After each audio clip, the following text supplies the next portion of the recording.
बिस्मिल्लाहिर्रहमानिर्रहीम। अस्सलाम वालेकुम स्टूडेंट। आज हम थर्मल एफिशिएंसी का एक एग्जांपल डिस्कस करने जा रहे हैं।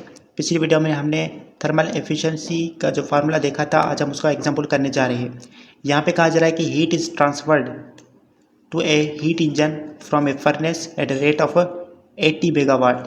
यहाँ पे कहा जा रहा है कि हीट जो है ना वो ट्रांसफ़र होती है हीट इंजन में फर्नेस की मदद से, और कितनी होती है 80 मेगावाट तक। If the rate of waste heat to a nearby river is 50 megawatt.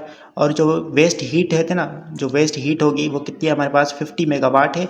अब हमने क्या करना है, determine the net power output. हमें नेट पावर आउटपुट मालूम करना है, और इसी तरीके से हमने थर्मल इफिशिएंसी भी जो है ना वो हीट इंजन की मालूम करनी है। डेटा में हम क्या लिखेंगे, जो हमारे पास हीट ट्रांसफ़र होती है, ठीक है, हीट इंजन में, ठीक है, वो कितनी 80 मेगावाट है ना, वो किस में शो होगी, हम QH में हम इसको लिखेंगे। ठीक है, ठीक है, हमारे पास क्या होगी, QH होगी। जो हमारे पास सोर्स से हीट एनर्जी ट्रांसफर होती है ना, तो ये हमारे पास क्या है, QH इजिकल्स टू हमारे पास कितना हो गया 80, ये मेगावाट हो गया। इसी तरीके से हमारे पास जो वेस्ट हीट थी, ठीक है, वेस्ट हीट थी वो क्या थी, हमारे पास QL थी ना, वो कितनी हमारे पास 50 मेगावाट है।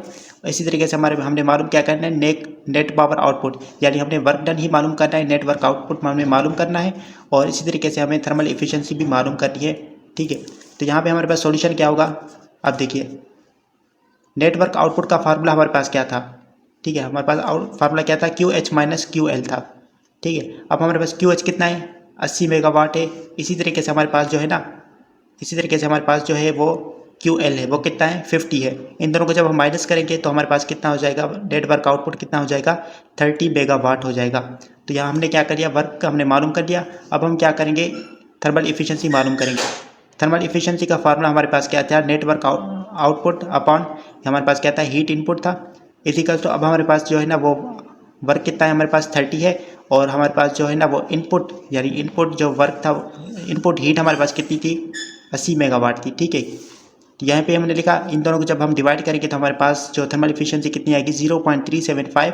अब हम इसको अगर परसेंटेज में लिखें तो इसको हम क्या करेंगे, 100 से मल्टीप्लाई करेंगे तो हमारे पास कितना आ जाएगा, 37.5% हमारे पास क्या आ जाएगी, इसकी थर्मल इफिशिएंसी आ जाएगी।